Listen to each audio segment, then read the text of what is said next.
السلام علیکم ورحمۃ اللہ وبرکاتہ۔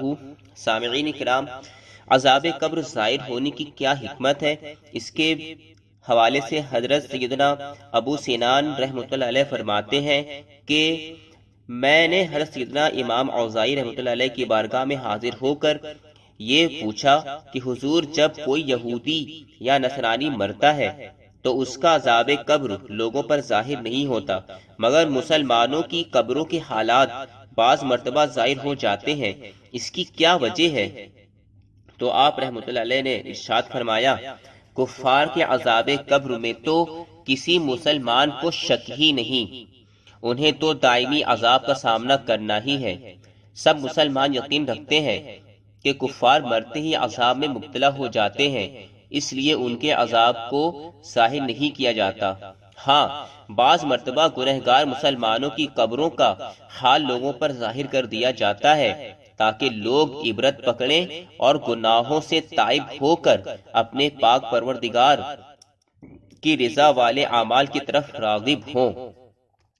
پیارے اسلامی بھائیوں، اس میں کوئی شک نہیں کہ جس کا خاتمہ کفر پر ہوا اور مرتے ہی دائمی عذاب کا شکار ہو جاتا ہے، جس سے نجات کی کوئی راہ نہیں۔ بعض اوقات گنہگار مسلمانوں کے عذاب قبر کے واقعات کو ظاہر کر دیا جاتا ہے تاکہ دیگر مسلمان عبرت حاصل کریں اور اس خوش فہمی میں نہ رہیں کہ ہم تو ایمان لا چکے ہیں، لہٰذا ہم عذاب قبر سے محفوظ رہیں گے۔ یہ بات بھی پیش نظر رکھنا چاہیے کہ اگر بے باکی سے زندگی گزارتے رہے اور توبہ کیے بغیر گناہوں کا انبار لیے قبر میں اتر گئے اور اللہ عز و جل ناراض ہو گیا، اس کے حبیب صلی اللہ علیہ وسلم روٹھ گئے، تو عذاب قبر کا سامنا ہو سکتا ہے۔ پیارے اسلامی بھائیوں، ہم اپنے ہاتھوں سے مردوں کو قبر میں اتارتے ہیں، لیکن ہمیں اس بات کا احساس نہیں ہوتا کہ ایک دن ہمیں بھی اندھیری قبر میں اترنا اور اپنی کرنی کا پھل بھگتنا پڑے گا۔ ہم قبر کو بھولے چاہے یاد رکھیں، قبر ہمیں نہیں بھولتی۔ چنانچہ حضرت سیدنا فقیہ ابو اللیث سمرقندی رحمۃ اللہ علیہ نقل فرماتے ہیں کہ قبر روزانہ 5 مرتبہ یہ ندا کرتی ہے، اے آدمی، تو میری پیٹھ پر چلتا ہے، حالانکہ میرا پیٹ تیرا ٹھکانہ ہے۔ اے آدمی، تو مجھ پر عمدہ کھانے کھاتا ہے، عنقریب میرے پیٹ میں تجھے کیڑے کھائیں گے۔ اے آدمی، تو میری پیٹھ پر ہنستا ہے، جلد ہی میرے اندر آ کر روئے گا۔ اے آدمی، تو میری پیٹھ پر خوشیاں مناتا ہے، عنقریب مجھ میں غمگین ہوگا۔ اے آدمی، تو میری پیٹھ پر گناہ کرتا ہے، عنقریب میرے پیٹ میں مبتلا عذاب ہوگا۔